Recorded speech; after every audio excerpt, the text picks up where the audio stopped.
Are we on camera or no? Okay, great. Good evening, everybody, and welcome to the joint school committee city council meeting on November 27th. It is 6:04 p.m. Just a few announcements before we get started. On March 29, 2023, Governor Healy signed into law an act relative to extending certain state of emergency accommodations, which, amongst other things, extends the expiration of the provisions pertaining to the open meeting law to March 31st, 2025. Specifically, this extension allows public bodies to continue to hold meetings remotely without a quorum of the public body physically present at a meeting location and to provide adequate alternative access to remote meetings. This act does not make any new changes to the open meeting law other than extending the expiration date of the temporary revisions regarding remote meetings to March 31 to 2023 to March 31, 2025. Notice is hereby given in accordance with Chapter 28 of the Acts of 2009, Section 17-20, Massachusetts General Law. The joint meeting of the school committee and city council is being held. We will go over roll call. We do have people on Zoom and in person, so all votes tonight will be roll call. So I myself, Aaron Brunel, is here. Juan Anderson-Burgos. Councilor Jenny, can you voice? Here. Councilor Jenny Rivera. Here. John Willihan. Here. Jadielette Rivera Colon. Here. And who else? Tessa Murphy-Romboletti. You said she's on, right? You promoted her? She was on like a second ago. All right. We'll acknowledge Councilor Murphy-Romboletti when she signs back in. And if I'm not mistaken, I think I also see that Councilor Israel Rivera is with us this evening. Vice Chair Mildred Lefebvre is with us this evening, as well as school committee member Ronnie Collmore. So thank you and welcome everyone. If we could rise for the Pledge of Allegiance.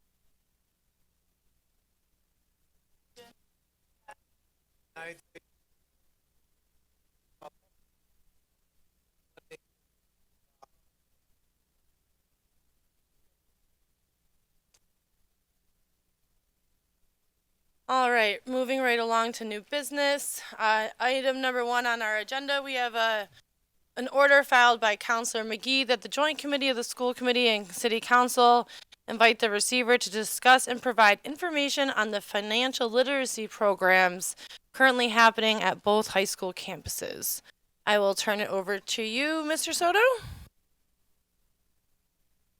Okay, so yeah, this is the second time in 3 years where this request was made. I think the first time was under the premise that, like, hey, we should add a financial literacy program. So I provided a letter last year to the city council and to this body that explains that we do have a financial literacy program. It's been modified a little bit this year, primarily due to staffing issues. So we used to have it at the Dean campus, and we hope to one day be able to bring it back. Students at Dean do get access in their freshman and sophomore courses, to some of the topics that financial literacy covers. But this year we only have it at the North Campus, and there's about 27 students enrolled. They get about 5 credits. It's a year-long course, and it's an elective for students at the North Campus. And they cover topics like, earning and debiting and saving and budgeting and purchasing, all different variations of loans, insurances, mortgages, taxes, investments, and retirement. And they also have a work-based learning component where, as part of the course, they end up opening their checking and savings accounts. We also have some finance professionals and guest speakers that comes in. So it's a good class. Right now, 27 students are taking it all year. And we're proud of the fact that we've been doing this. I read an article that Springfield started doing this last year, officially the school committee had taken a vote, but we've been doing this for a while now. Unfortunately, we weren't able to offer it at the Dean campus, but we hope to bring that back when the staffing market changes. Thank you, Mr. Soto. Does anybody have any questions or comments? Seeing none, I guess we'll consider the order complied with. Oh, sorry, Mr. Willihan, by all means. Hey, to show you how to write a check, something as simple as that. I remember in grade school, just how to write a check and balance a checkbook. Yeah, that happens as part of, that happens as part of their work-based learning experience. They get to open a checking account, and I'm sure they cover that part of the process.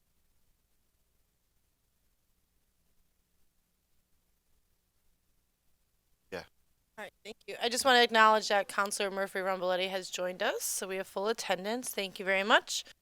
All right, so moving on to item number 2. I think this is more of an FYI. Ordered by Councilor McGiverin and Anderson-Burgos and Councilor Vacon that the DPW paint a crosswalk at the corner of Jarvis Ave, West Cherry, crossing over Jarvis Avenue. Has this been done?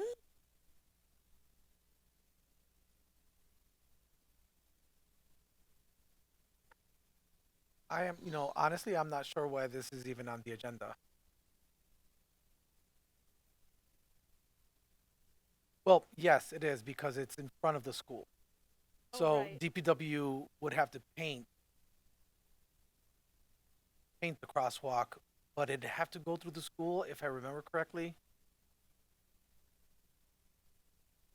Yeah, no, I don't think that needs to go to the school, and the parent has actually reached out to me and asked me to follow up with your side of things to see if that was getting done. Well, but I believe that, so the order was filed by Councilor McGiverin. And I might have not made that meeting, but I'm assuming that this would have been done. yeah, I don't believe it is. that would need to go to a different subcommittee, right? No, Right. that would have been taken up at Madam Chair, Oh, Yes, if I Miss- may. Rivera. Mr. Councilor Uh, Rivera. So if thank you you. hold on one second, please. So technically, we have to vote to suspend the rules to allow Councilor Rivera to speak because he's not on this subcommittee. So I would entertain a motion. Second. I need the motion first. Sorry. Motion. Oh, Councilor Anderson-Burgos with the motion. Councilor Rivera, Second. Jenny Rivera with the second. We do need to do roll call because we have voting members online. So Councilor Anderson-Burgos, Yes. Councilor Jenny Rivera, Yes. School Committee Member Willihan, Yes. School Committee Member Yadialet Rivera Colon, Yes. and Councilor Murphy.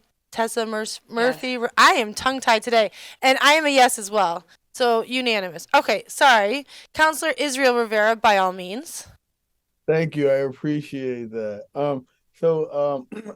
I would be willing to take that up at Public Safety as I chair the Public Safety Committee in December in the next meeting that we have, if you guys want to pass it over. I don't know why that actually is there. That's something that we could actually chat about at Public Safety and get more insight from the DPW. So if you guys want to be able to table it and then send it back to Jeff and Jeff put it in my jacket, I'm willing to take it up. But that's on you guys. You guys have to vote that. Thank you again. Okay, thank you. I don't know that we need to table it because I don't know that it should be in this committee. So I guess we'll just refer it back to the full committee Refer it for you back, guys yes. to do what you want with. Okay, so I'll have a motion to refer this agenda item back to the full city council. So moved. No, I need a second. Thank you, Mr. Willihan. All right, so roll call. Councilor Anderson-Burgos. Yes. Councilor Jenny Rivera. Yes. School Committee Member Willihan. Yes. School Committee Member Dr. Jadialet Rivera Colon. Yes. And Councilor Murphy-Romboletti. Yes. And I myself am a yes. All right, moving along to agenda item number 3. Ordered by Councilors Rivera, Jenny, Anderson-Burgos, Givner, Maldonado-Velez, Murphy-Romboletti, Rivera Israel, Jourdain, that the city council work with the mayor and the school superintendent to address the reinstatement of bus services for Lyman Terrace as soon as possible as a matter of public safety. This has been a service that they have received for the past 20 years. Now, I know we were supposed to meet on this agenda in September, so I know that this item has been dealt with in some way, so I'm going to turn it over to Mr. Soto to respond first, and then we can open it up for questions. Mr. Soto? Madam Chair, Yes, ma'am. do you want to just take items 2 and 3, no, sorry, 3 and 4 as a package since there's a letter related to this from the mayor? Sure. We can do that. Yeah, Do we have to vote it's on like- that? I don't Right? You guys think would vote on that, so. right? Okay. I don't think we would, but I know All you those in guys would. favor? So, you yeah. don't have to do Everything has to be roll called because we have members that are virtual.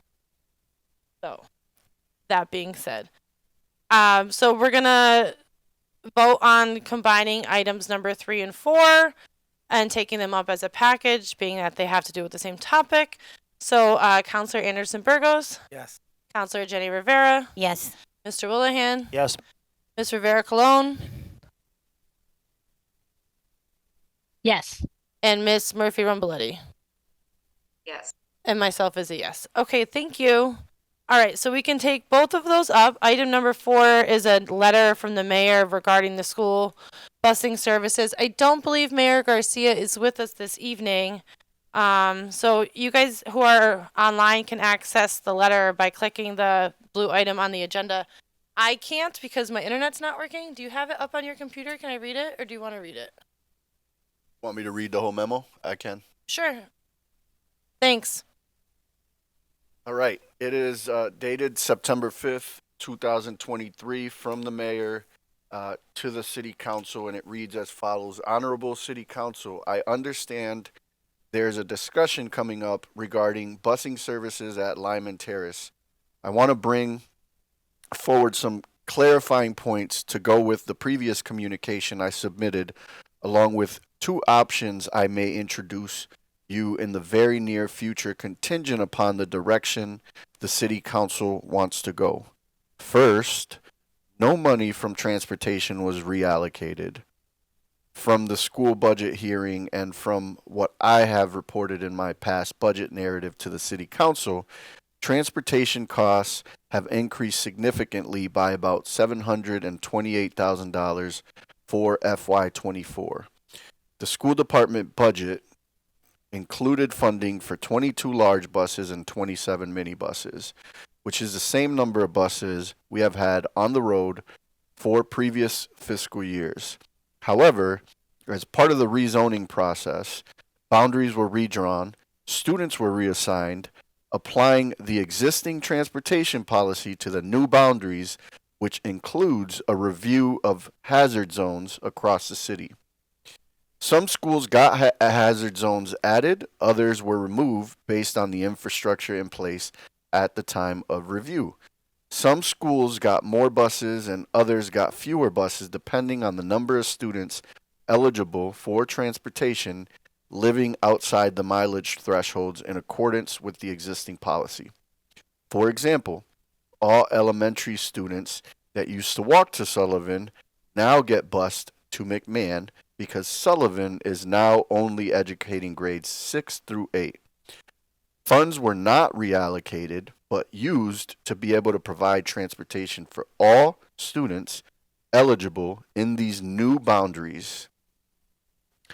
If it were the desire of the council to provide transportation above and beyond the policy based on practice or other factors, then the request for funds for transportation would have been much higher. Considering the pressure to keep school costs low, including transportation, the department is doing what they can to balance the need and trying to control costs, which were going up significantly due to rebidding of the rates of the transportation contract. With that said, And considering the circumstances today as we work together to try to meet the needs of the community, I am forwarding 2 funding strategies for your ongoing discussion and consideration. These strategies include making sure we are consistent with offering the same level of service for other parts of the city with similar challenges. For example, Lawrence School, which is serving our most disenfranchised population, has 87% of their students not eligible for transportation compared to Kelly School's 70%. Lawrence School only has 1 bus for students that are eligible. If we were to continue offering bus services for Lyman, I need to make sure we are being fair and consistent for other neighborhoods. Not being consistent with the policy can open up further liability. If we were to add 1 bus for the entire school year, it would cost $73,000. The Lyman Terrace neighborhood has 35 students living in that neighborhood, which is 0.7 miles away from Kelly. In addition, there are 60 other students that live even further away from Kelly that are between 0.71 and 0.99 miles from the school. If we wanted to bus all students in that area between 0.7 and 0.99 miles that go to Kelly School, this would require an additional 2 big buses, which would be $146,000 for the year just for Lyman Terrace. Many families expressed the winter months being a challenge, so I had Superintendent Soto run the numbers for 2 additional buses for only the months of December through March, and this amount would be about $57,500 for just for Lyman Terrace. As described, however, I am not interested in supporting a practice outside of the policy just for one neighborhood, and if we were to make a change, that we would make it fair across the city. Therefore, we ran similar student data for other neighborhoods to see who was between 0.7 and 0.99 miles away from their school, and noted that we would have had to add 1 bus at Ian White, 1 bus at Lawrence, 1 at STEM, and 1 at McMahon. This would be a total of 6 additional buses. Then there's bullet points, and option 1 for the year would be about $437,000. Option 2, just for the winter months, would be a cost of $172,000. These are tough decisions, and I'm looking forward to your input on the matter as I value your guidance. Thank you for your time and attention on this. Mayor Josh Garcia. Thank you, Mr. Soto. Is there anything you want to add that's been done since then, or anything that's changed or not changed? No, the only thing that I will add is that we have been running a walking school bus. There are some families that have been taking advantage of that. Just to make sure.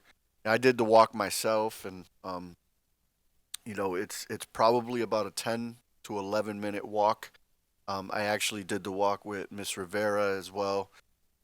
The fire department also, helped us in making sure that it was a much safer walk, because the crosswalk that was on Main Street, you actually had to cross the street to push the button for the crosswalk sign to come up. So they've actually addressed that and put the button on the right side of the street.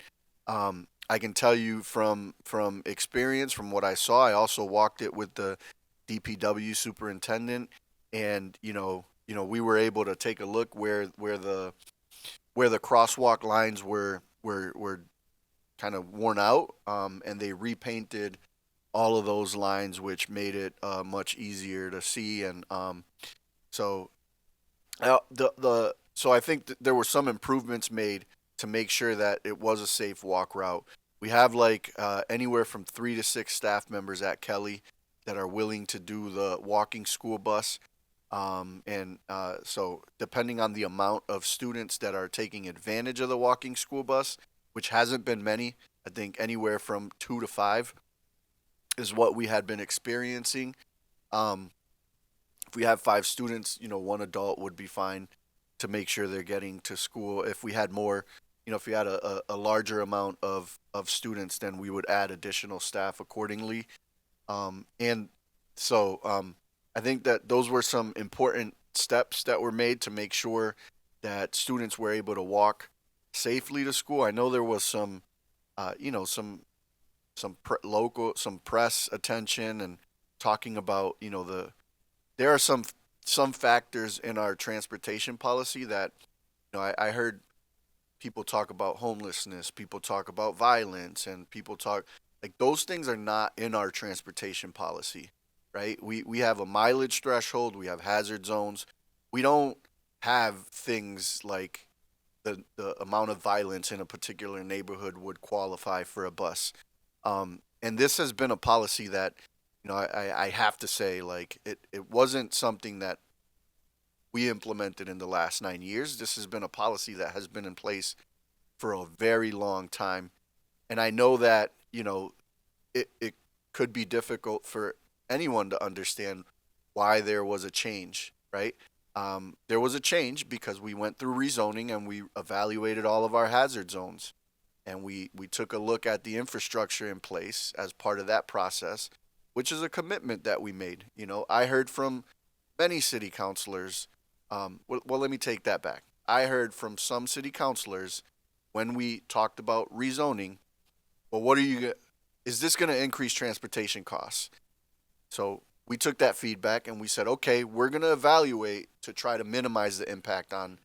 And all we did was implement the existing policy. We let families know last year in January whether or not they're every family, like we ended up paying a significant amount of money to make sure that every single family in Holyoke that had a student enrolled got a letter that said what school your child is going to be assigned to next year as part of rezoning, and whether or not they were eligible for transportation.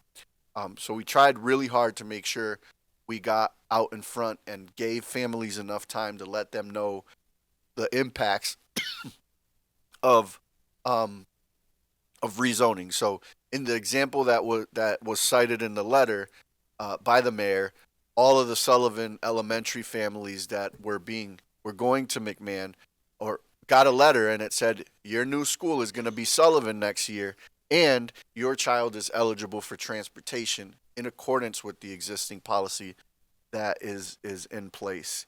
And to the points that I made earlier about, people talked about, I heard some comments about the safety of the neighborhood and this and that, like, and I could tell you from experience firsthand that like no school, I've walked that Kelly route, and 87% of our students walk to Lawrence.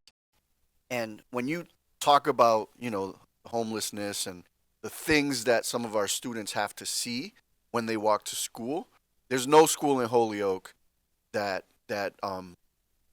has to see what some of our Lawrence students have to see on their way to school. I don't want to get into too many details, but everybody here is from Holyoke, and I just want to make it a point that like that neighborhood is the neighborhood where you see, some of the things that were brought up. The walk from Lyman to Kelly, you don't see some of those things. And I don't want to, I'm not being dismissive, please. So like, I don't want to come off as being dismissive or saying that that's not true or anything like that. I'm just being really candid and really honest that some of the things that were brought up about, the walk from Lyman to Kelly are probably true for Lawrence, more so than they are for that walk. But it is something that I totally can empathize with. I will, I take the lead from our leaders in this community, from our city council, from our school committee members. My job is to implement the policy that's in place, and that's what we've been trying to do. And so. Thank you very much. I see Councilor Murphy-Romboletti's hand up. Thank you. We talked about first of all, actually, I want to thank you for going, like, doing the walking tour. There were several city councilors that are on this call now that went with you guys to do the walk. So I know we do appreciate that. But I'm curious what you anticipate for the winter, just for my own knowledge. What happens with the walking school bus when the winter happens? And then a follow-up question, are you able to kind of see if there's a difference in attendance rates for like the students who live in Lyman Terrace? I mean, I think for all of us, safety is a big concern, but it's also like trying to eliminate barriers to attendance. So I don't know if that's something you guys look at, but thank you. Yeah, we do monitor attendance. I didn't come prepared to tell you like who the attendance specifically for that neighborhood, but I can certainly give you an overall. I'm just trying to pull it up. I I'm mean, I sorry. get like it's more just for my knowledge. I don't know if it does make a difference in attendance rates, but It obviously I know you guys keep track of attendance, but and then yeah, winter, I don't know what your thoughts are. Yeah. So I can say that Kelly's attendance rate is about today, year to date, almost 91%, which is, we strive to be at 92%, but there's not a huge attendance, like in terms of where we were last year, where we are now. Things are pretty like status quo in terms of the attendance rate. In fact, we're slightly above where we were last year. We will continue to do the walking school bus through the winter months, and there is no research out there that I can see. In fact, there's research to the contrary, and I don't want to like I'm not talking about national research, but when I worked in Springfield, this issue came up, and we did a comparison in Springfield to the attendance for walkers and attendance for people that ride a bus, and there was no correlation to it. In fact, I can tell you from experience, I lived on Pine Street in the Grenier's house, the yellow house that used to be the Grenier studio. And when I went to Dean, if I missed the bus, which was on the corner of Sargent and Pine, I wasn't going to school because I wasn't going to, but if I was a walker and I lived and I was consistently walking to school, my mom wouldn't have let me use that as an excuse because I can't go back and say, Mom, I missed the bus. I would actually show up to school a little late if I was running late. For me, in my personal experience, being a rider would actually negatively impact my attendance because if I miss the bus, I'm not walking from Pine Street, or the senior center all the way down to Dean, and my mom wouldn't have made me walk. Whereas if I was a walker, like walking to Lawrence or anywhere within a mile, which I did consistently, I walked to Peck from there. I couldn't use that. My mom would have definitely told me like, get your butt to school. Thank Are you all set, Counselor? Yep. Thank you. So we already suspended the rules once to let Counselor Israel Rivera speak. I don't think we need to bother doing that again. So unless any other members from the committee want to speak first. Oh, Miss Jenny Rivera. So thank you. I think the problem is that they had the bus for 20 years and it was taken away. And yes, the letter did go out in January. And I do have to say, I feel bad because I was called to a meeting. I want to say it was February or March. And that letter was brought up in that meeting. I don't know because I'm not on the school committee. I don't do anything with transportation. I did ask about it, and I was told that bus is not going to be taken away. The school zoning, it's not going to change the bus. So what I was told is what I went back and told them. So I think that's another factor that they're upset about, because I gave them misinformation that I was told. So just the bus being taken away, I still feel that, yes, living in the flats myself, I feel that's not a walk for like preschoolers or even kindergarten, because some of the drivers do not respect and they just drive by, especially in the corner. I live on Mosier Street, but on the corner of Mosier and Bauer, when people come underneath the underpath, they just swing. Oops, sorry, they do not even stop. They just swing, boom, and go onto Mosier Street. They come down Bauer speeding. I just feel like in the winter months, if it's icy out and school hasn't been canceled, they have to walk, even though they're walking with staff from Kelly School. I still think for little ones, now that it's Kelly School became just strictly elementary, not, no 6th to 8th grade anymore. But again, that's my opinion. And like I did say, I did question that. I was told they were not going to get the bus away, taken away, but it was. But I think they notified? They were notified. But I think they got the letter. But then I told them something different. So I did learn my lesson on that. Get it in writing. Yeah, get and just direct the questions to you guys, and you guys could deal with it. But that's why, and I'm still getting asked, what are they going to do with the bus situation for the winter months? Yeah. So just for clarity's sake, no preschool gets busing. Yeah. In the whole city, just so you know, because preschool is not required. It's a privilege, as we like to say. So everyone has to provide transportation for preschoolers citywide. Yeah, Mr. Soto? I mean, I was literally going to just say that, so thank you. So just for clarity, nobody in pre-K gets transportation unless it's part of their IEP. So it would the policy would be kindergarten and up.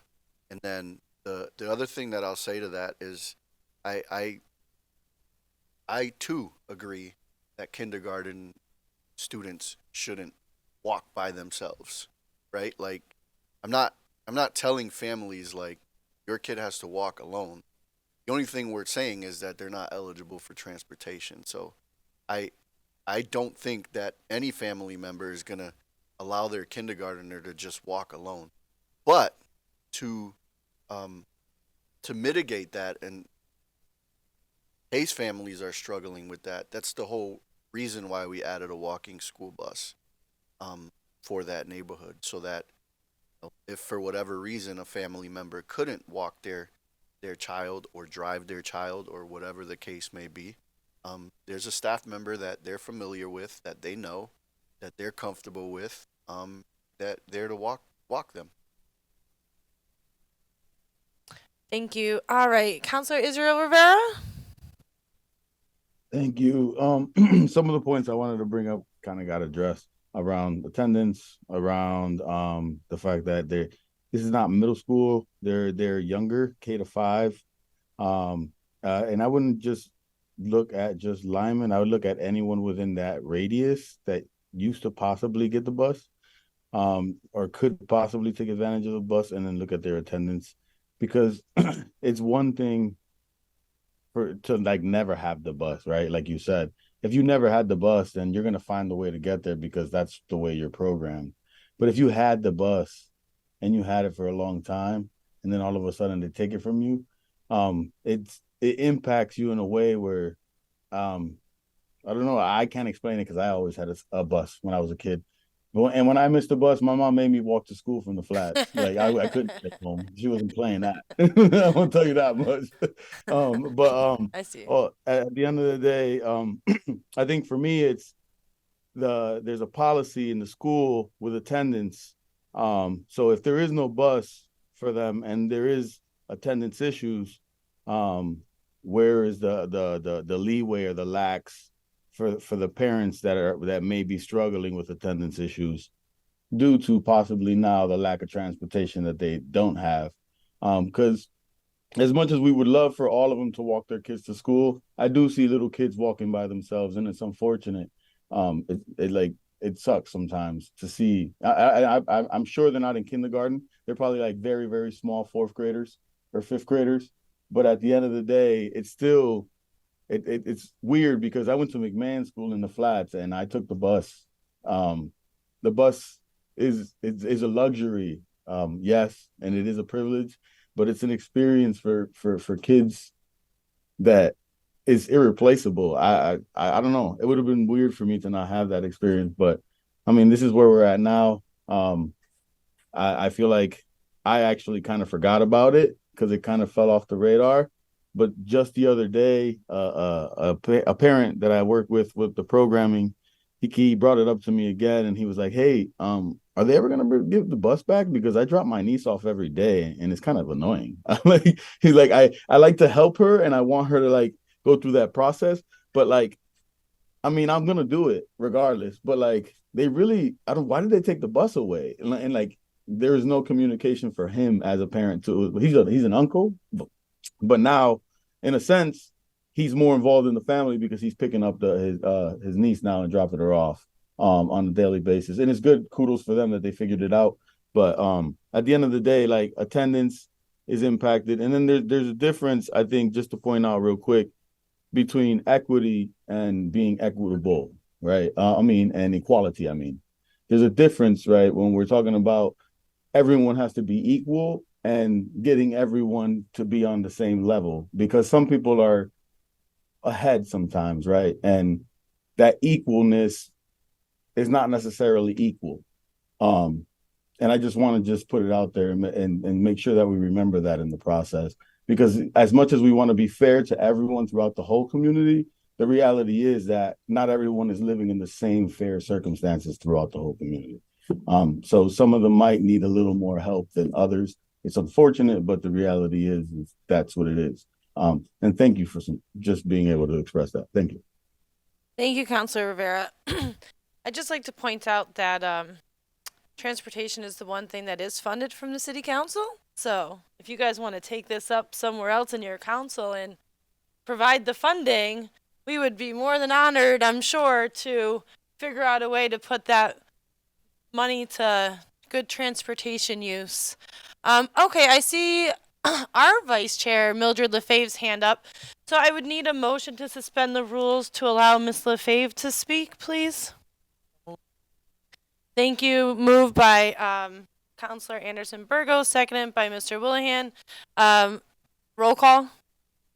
Mr. Anderson-Burgos? Yes.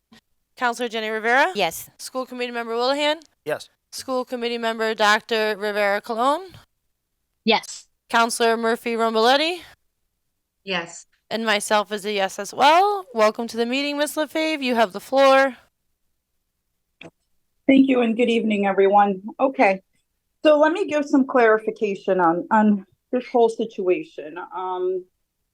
Councilor Rivera had mentioned, so I was the one who spoke with Councilor Rivera when she approached me on that situation. So I'm going to give you a little background history on how this all came to happen. For many years, Lyman Terrace has received the busing. I know because my children were part of that as well. And now we're going to go on to when Dr. Carballo was the superintendent here for the Holyoke Public Schools, at which time he was going to stop the busing. But when he was going to do that, the LPAC got involved because of the conditions from Lyman Terrace to Kelly School. So with that being said, they took pictures. They were going to go to court. So before everything even happened, or for it to be finalized, Holyoke was under a federal court consent decree. And so that stopped immediately. Dr. Carballo agreed to continue it the way that it was, that Lyman Terrace was going to continue. So that has always been maintained in my head, that we were under a federal court consent decree. And that's why Lyman never lost their busing. What happened is now we go into a rezoning. And all of the work that needed to be done to make the area what they would consider safe. So the bridge was done, the lighting, the crossing, the lights, the railroad, even though they still work on it. Technically that was all worked on and made now considered safe. So now you have the police department that considers the walking route safe. We are not under a federal court consent decree. We have now rezoned. So now the school department is going by the school policy. But that's where the confusion is. I was still under the belief that we were under a federal court consent decree, which apparently we are not. And so that just dubbed everything, you know, and unfortunately, this is where we are at this point. And that's it. Thank you. Thank you, Ms. LaFave. Any further discussion on the order?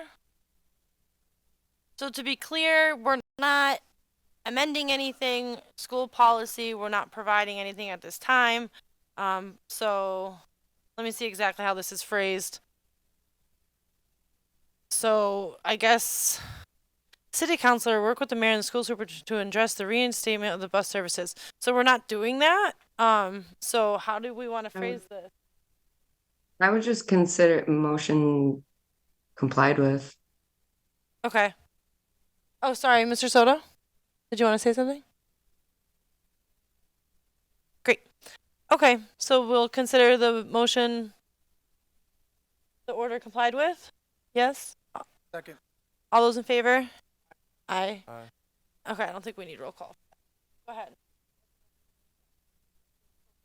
I would like to reconsider our actions on item number Okay. 2. So instead of Would you care to explain? instead of sending it back to council, what we should do is send it. We can't do that. We have no say over DPW here on the school committee. So that can be our suggestion. Right, but to just say recommend. Make a motion. I motion that that we reconsider our actions on item number 2. Can I get a second? And instead of sending it back to city council, we recommend that it be sent for approval.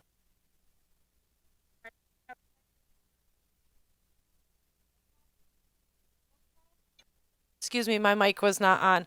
Roll call will be to reconsider it, and then we'll take another vote on what we're doing with it, right? It shouldn't be one motion. Okay. All right, so the current motion up for consideration is to take back item number 2 so that we can reconsider our assessment of the item. So on that motion, Councilor Anderson-Burgos? Yes. Councilor Jenny Rivera? Yes. Mr. John Willihan? Yes. Dr. Yeti Rivera Clone, sorry, I'm tongue-tied today. Yes. Councilor Murphy-Romboletti? Yes. And myself is a yes. So the item is back up for discussion. So now if you want to make a motion on what to do with the item. Motion to send to that we recommend we send it back to DPW.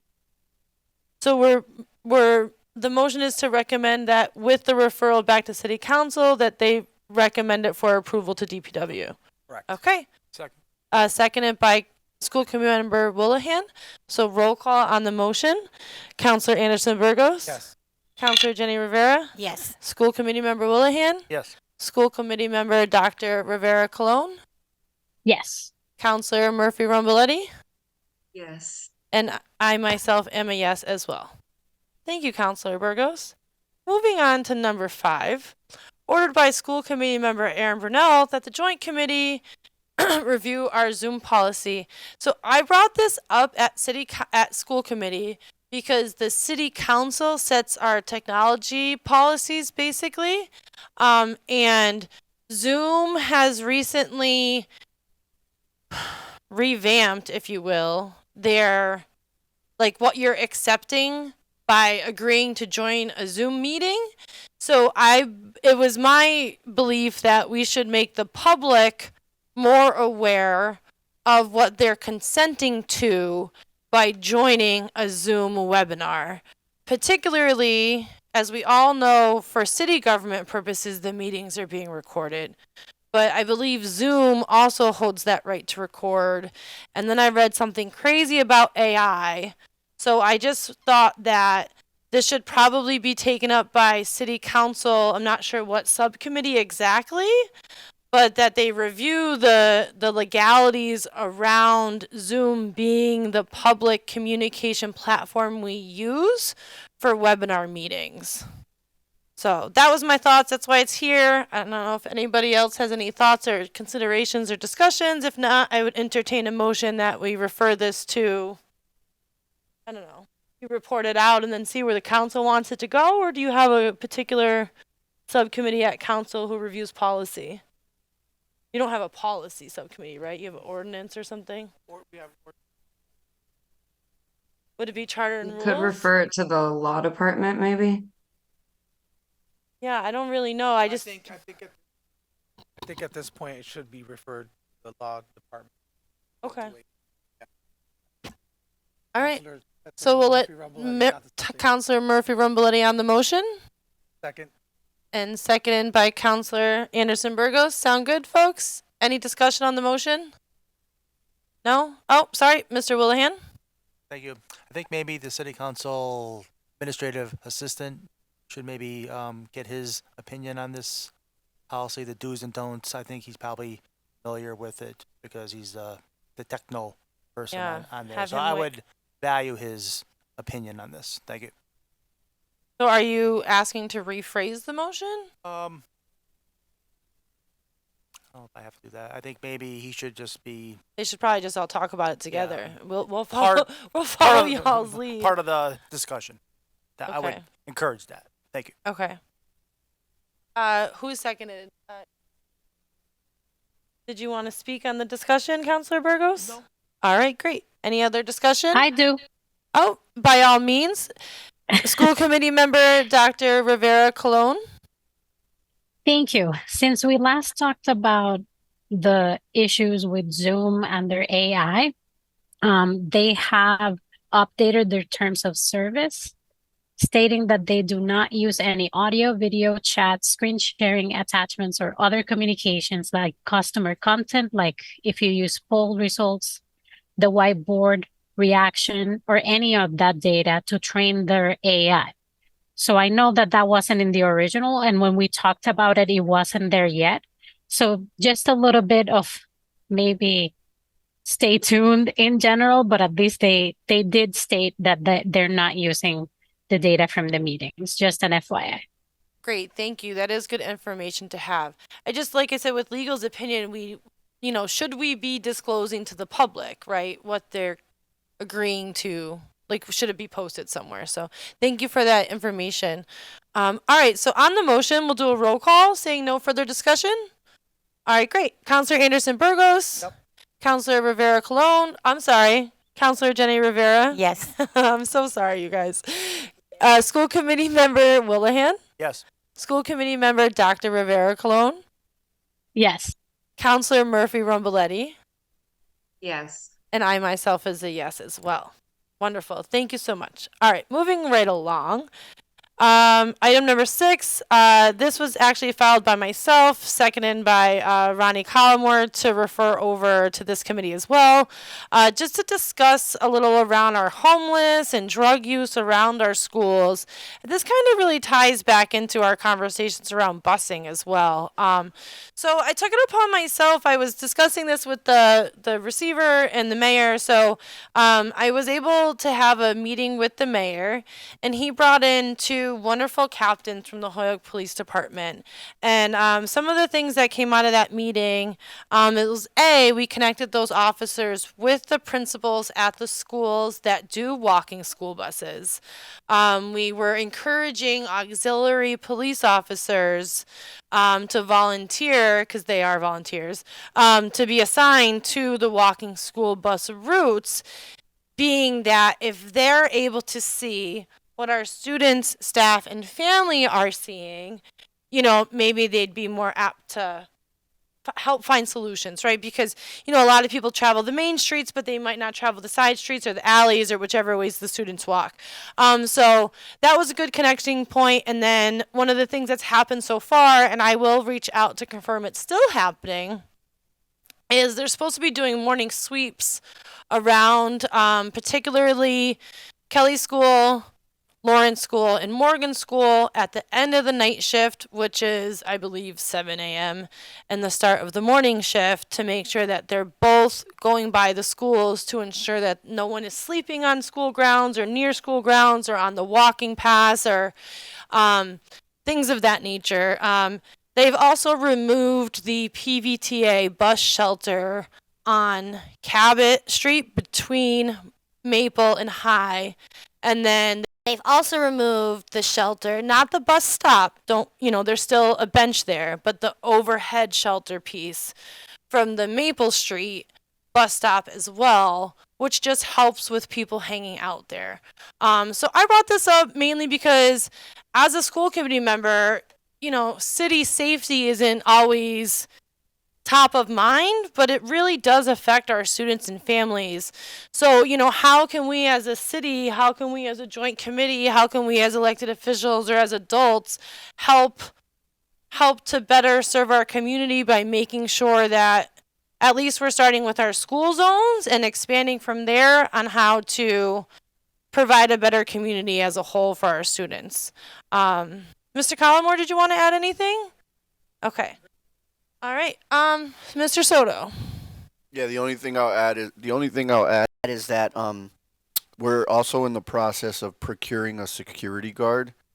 And the procurement process is a little slow, but we're in the process. Like, we're literally got a vendor selected and a contract that is in circulating for signatures for Lawrence School.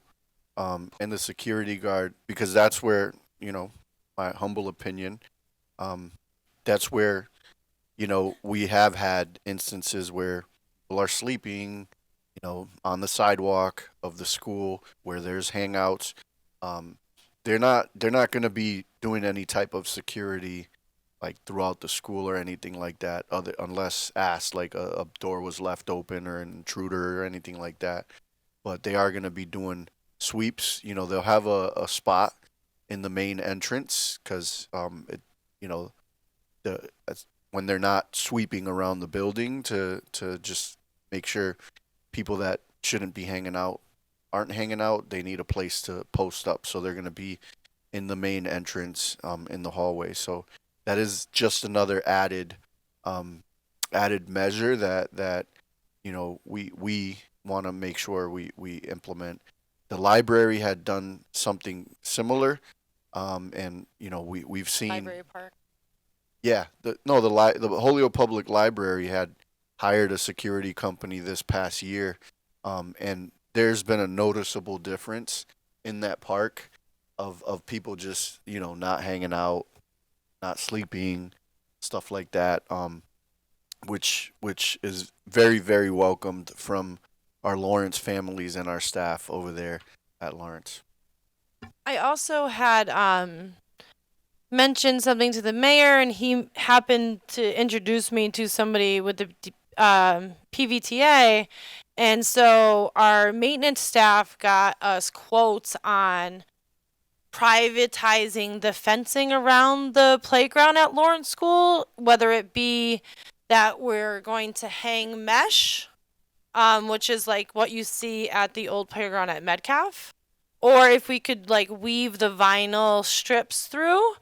So we have quotes for both. I sent to the gentleman at the PVTA. I'll follow up with him because I hadn't heard back, but they had some grant funding left over they were looking to use. So that would certainly help insulate the playground over there. Whether or not we can do just the Maple Street side or all three sides, we have quotes for both. So, but other than that, this is a conversation I feel like can't be just a conversation, right? Like, I'd like to see some tangible actions moving forward on how we continue these conversations.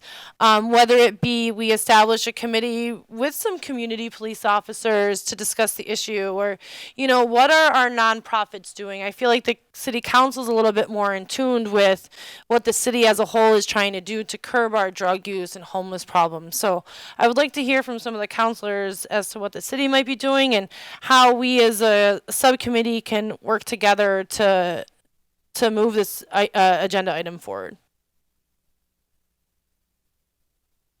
Anyone on the yeah, Jenny Rivera, please.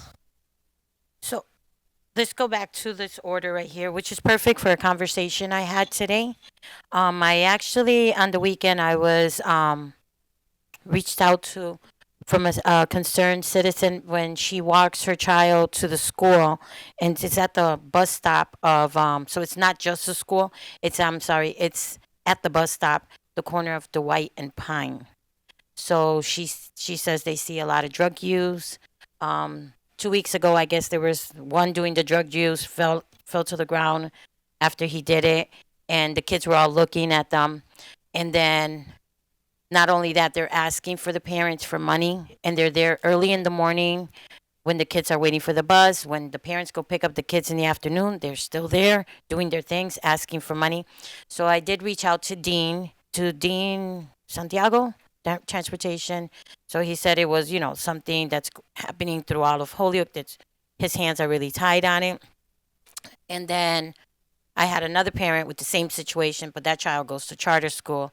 Spoke to Dr. Pope, and she's going to reach out to all her parents that are on that bus route to see if she can move the bus route for them and take them out of there. But she's not sure where exactly.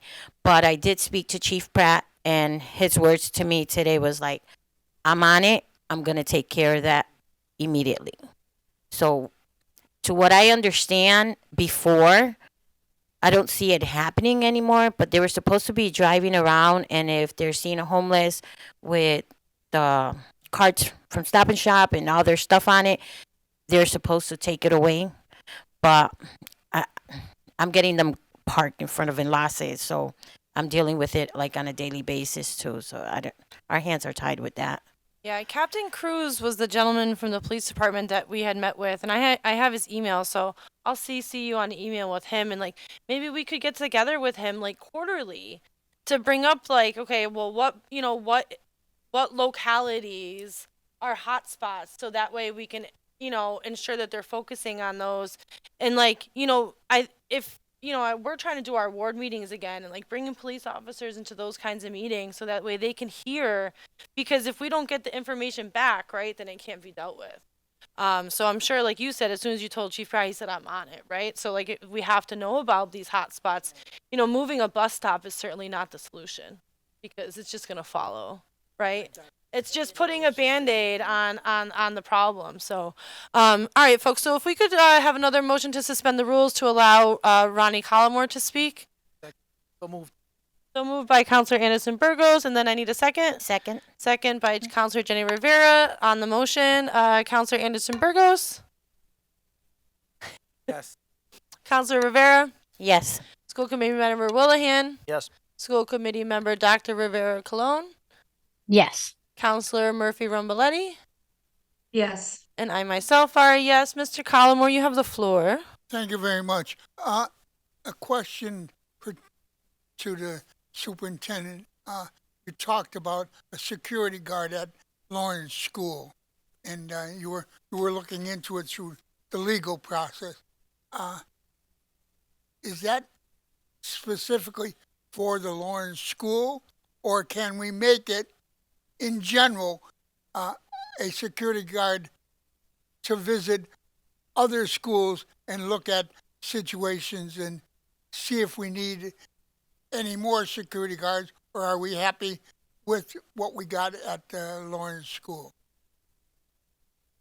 Yeah, we currently don't have it in place. We're in the procurement process, but our plans is to only have it for that neighborhood because that is the only place where there's just like, I mean, of course there's, bus stops and other areas, but that neighborhood, there's a high concentration of just activity in general.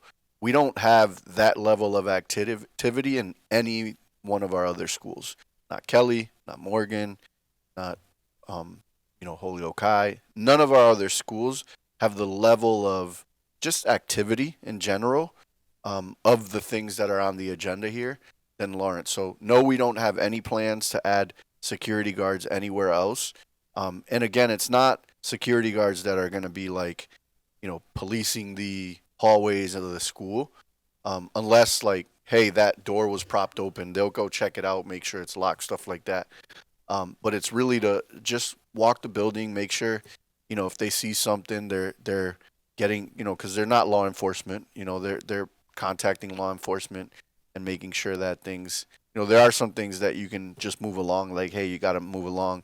But if there's any illegal activity or anything, they're going to be the ones that are making sure they're in constant communication with the Holyoke Police Department.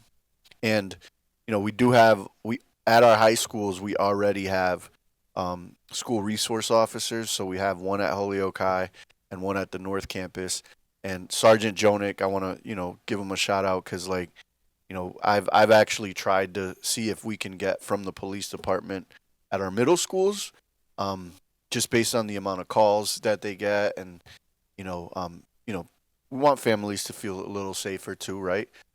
Sergeant Jonick has been at Sullivan School daily, right? Like, he is the supervisor of the SROs, so like he's supposed to be supervising them anyways, but instead of spending his time at North and at Dean, where we already have an SRO, he's been really good about just going around to the middle schools and supporting that. So I was there today and I saw him today.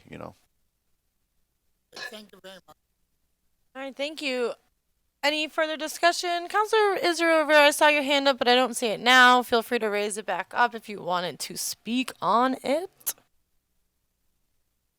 All right, seeing none other, I know that Councilor Murphy-Romboletti's subcommittee had been encouraging the mayor to do something about community policing. And then, as we all know, with the tragedy that happened downtown, there's been an uptake, we'll say, increase in community policing and police activity. I would just like to say it takes the whole community, not just the police, to be vigilant and to do our best. So with that being said, I don't know that we need to officially do anything with this because in the school committee, we don't really technically file orders.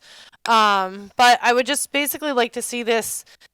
What I would like to see is for this to stay as a recurring agenda item, almost like ongoing business, so that we can constantly be refreshing this and talking about it to see how we're doing as a city to better this. And then, like I said, my suggestion would be to maybe have 2 members of this committee, one from each side, meet with Officer Cruz or whomever else from the police department about these issues moving forward.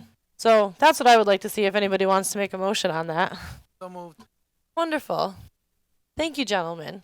So on the motion to basically have this stay as a recurring agenda item, ongoing business, and then I guess in January, the new chairs or the current chairs, if they remain chairs, can discuss further and select somebody from each side of things to be the representatives to meet with police officers. Good? Sounds good. All right, great. So on the motion, Councilor Anderson-Burgos? Yes. Councilor Jenny Rivera? Yes. School Committee Member Willihan? Yes. School Committee Member Dr. Rivera Colon? Yes. Councilor Murphy-Romboletti? Yes. And myself is a yes as well. Look at those names today. All right, great. Item number 7, it's attached to the agenda. It's the Thrive Act. This has long since come and gone now. The Thrive Act, you can read about it, but it's basically it's a law, a bill, a resolution in front of the state legislature that would remove the graduation requirements from MCAS and it would basically dissolve receivership as well if it gets voted on and adopted. If I recall correctly, it was October 4th or 6th where there was a hearing where any member from the public could register to speak on the topic, and now it's just being waited to be, called upon when it's its turn to be heard on the floor. This body, meaning the school committee members, the school committee of Holyoke, all voted in support of the Thrive Act and sent a letter with our support to the state legislature. So if anyone else has anything else they want to discuss about that, but we just thought it would be beneficial to make the council aware. And if you guys wanted to sign off on it as well, and on behalf of the city council, encourage our state representative, which Pat Duffy is signed on. I believe Senator Vilas is now as well, and I know that Senator Gomez from Springfield is as well. So hopefully we could see this come to fruition.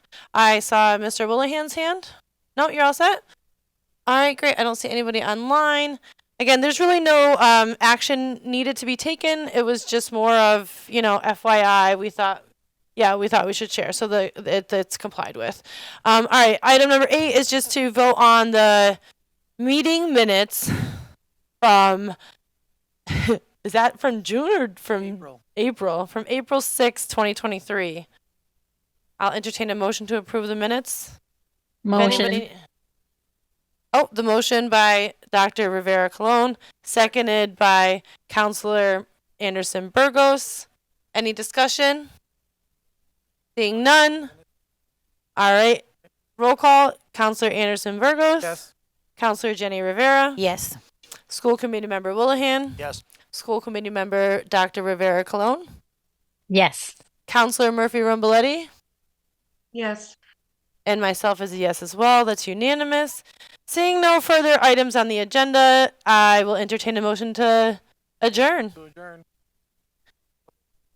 Moved by Councilor Willihan, School Committee Member Willihan, seconded by Councilor Rivera.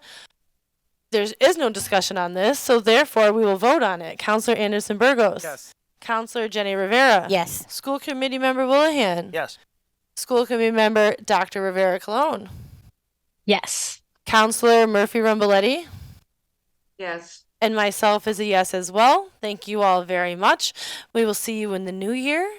Have a great holiday.